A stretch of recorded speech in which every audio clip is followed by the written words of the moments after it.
La salud depende de un conjunto de factores físicos, psicológicos y sociales, entre los cuales destaca, sin duda, la alimentación como fuente de los nutrientes que permiten el buen funcionamiento de nuestro organismo.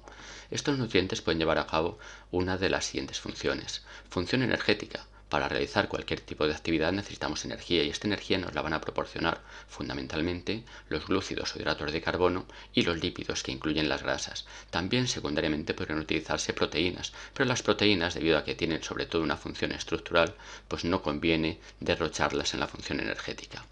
La función estructural o plástica que llevan a cabo sales minerales y proteínas es la que nos permite construir los componentes de nuestro organismo, reparar tejidos, mantener el crecimiento, es decir, constituir los componentes orgánicos de nuestro cuerpo.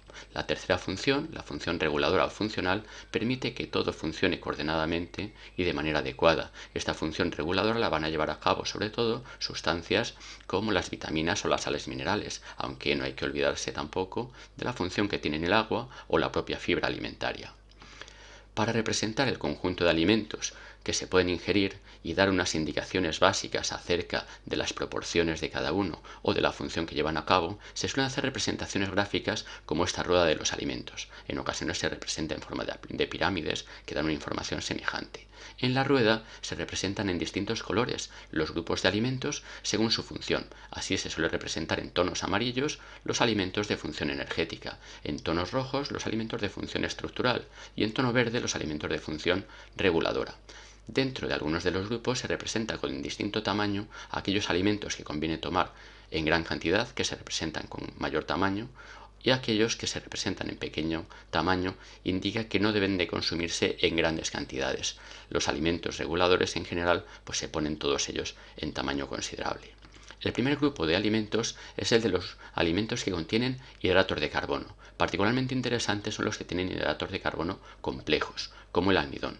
Son lo que se llaman glúcidos lentos, que se digieren progresivamente y que sirven para proporcionar energía de manera continua. Cereales, pan, pasta, patatas se incluirán en este grupo y son alimentos de los que hay que tomar en bastante cantidad. Sin embargo, aquellos que contienen muchos azúcares refinados o que añaden al azúcar lípidos que pueden ser poco saludables, como la bollería, como los azúcares refinados, pues no deben de consumirse en mucha cantidad. El segundo grupo es el de aquellos alimentos que contienen lípidos. Pueden ser lípidos insaturados, monoinsaturados, poliinsaturados, por ejemplo los aceites vegetales, que son bastante saludables, en particular el aceite de oliva, y por eso se representa con buen tamaño. Sin embargo, grasas saturadas como las de la mantequilla o grasas hidrogenadas como las de las margarinas se aconseja que se consuman en poca cantidad. El tercer grupo es el de aquellos alimentos de función estructural que contienen una gran cantidad de proteínas. Aquí tenemos alimentos como la carne, el pescado, las semillas vegetales, legumbres, frutos secos y otros alimentos como los embutidos. En el caso de carnes, pescados, hay que diferenciar aquellas carnes que contienen poca grasa, las carnes que se llaman blancas, por ejemplo las de ave, los pescados que contienen grasas insaturadas como el pescado azul, de los embutidos o las carnes rojas que contienen grasas de peor calidad. En cuanto a los alimentos de origen vegetal, como legumbres o frutos secos, pues se considera que en general son bastante saludables. El cuarto de los grupos es el de los lácteos. Leche, yogures, quesos se incluyen en esta categoría. Proporcionan, además de proteínas, también sales minerales como las sales de calcio. Dentro de ellos, pues los productos lácteos tipo yogur, leche, se considera que se deben de consumir en mayor cantidad. Los quesos y determinados derivados que son más grasientos tendrían que consumirse en menor proporción. El quinto grupo pertenece ya a los alimentos de función reguladora e incluye lo que genéricamente llamamos verduras y hortalizas. Tienen un elevado contenido de agua, un elevado contenido de fibra y también contienen vitaminas y cierta cantidad de hidratos de carbono. De estos hay que tomar en una gran proporción, al igual que del grupo sexto, el de las frutas, que es muy parecido, lo único que incrementa es el contenido en azúcares. Son alimentos de función reguladora y como tales, pues el consejo actual es consumir grandes cantidades por su contenido en fibra y vitaminas. Se suele hablar de unas 5 piezas entre frutas y hortalizas al día. Por último, para complementar todos estos alimentos sería necesario acompañar la dieta de un consumo adecuado de agua para evitar la deshidratación y estar sanos y también de ejercicio físico, no solo por tonificar los músculos, sino también para consumir el exceso de calorías que puede incluirse en la dieta.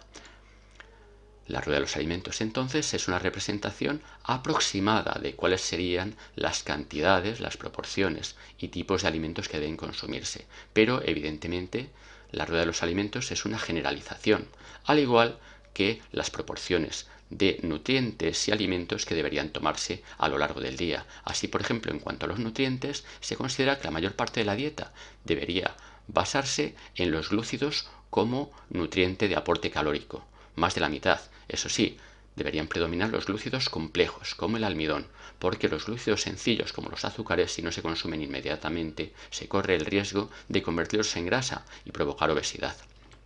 En segundo término, los lípidos también deben constituir una parte importante de la dieta, entre una quinta parte y una tercera parte de la misma, incluyendo, eso sí, ácidos grasos insaturados, porque son cardiosaludables. No solamente hay que consumir grasas, sino incluir este tipo de ácidos insaturados. El consumo de grasas saturadas puede favorecer el riesgo cardíaco o la arteriosclerosis.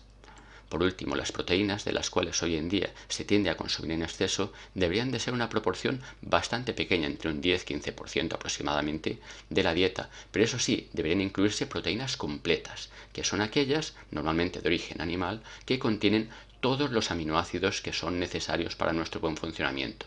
Las dietas de origen vegetal tienen que saber combinar adecuadamente los productos vegetales para que haya todos los aminoácidos, si no se corre el riesgo de que sean dietas con proteína incompleta. Por otra parte, el reparto de las calorías a lo largo del día puede ser muy variable y atiende a muchas motivaciones, incluidas las culturales. En principio, si se realizan 3 comidas, se aconseja que el desayuno sea fuerte, incluyendo casi la tercera parte de las calorías diarias. En la comida tomaríamos aproximadamente la mitad de las calorías y por último la cena incluiría una quinta parte, una cena bastante ligera. Si realizamos más comidas, por ejemplo realizamos 5 comidas, habría que descontar un pequeño porcentaje de las 3 comidas principales para añadirlo al almuerzo o la merienda, quedando las proporciones un tanto modificadas, pero lo que no se aconseja en ningún caso es comer demasiado, picar demasiado entre horas, porque eso supone incluir en la dieta calorías que suelen ser vacías, muchas veces picoteamos alimentos poco saludables y además obligamos a nuestro organismo a estar constantemente fabricando jugos gástricos y nuestro aparato digestivo permanentemente en marcha. Por otra parte, todos tenemos unas necesidades energéticas mínimas, que son las que constituyen el metabolismo basal.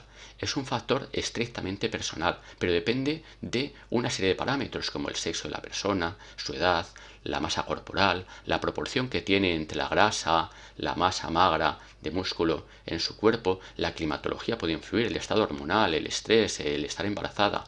Es decir, que cualquier aproximación al metabolismo basal, que es el consumo mínimo de energía que tiene que realizar una persona en condiciones agradables de temperatura y de reposo, pues va a ser siempre una aproximación. Por eso las fórmulas que se suelen establecer, que tienen en cuenta los parámetros anteriores, no dejan de ser meramente aproximaciones, en las cuales se intenta buscar un valor promedio para hombres y mujeres en función de su masa corporal, su altura, su edad y algunos otros parámetros. Finalmente, también a la hora de evaluar el estado de salud física podemos recurrir a parámetros muy sencillos como el índice de masa corporal, que nos compara la masa en kilogramos de nuestro cuerpo con la altura en metros elevada al cuadrado, dándonos unos valores que se comparan con unos promedios, asignándose valores de delgadez, de normalidad, de sobrepeso u obesidad en distintos grados a las cifras que nos da esa fórmula. La fórmula es adimensional, no sale ninguna unidad, por eso solamente utilizamos numeración.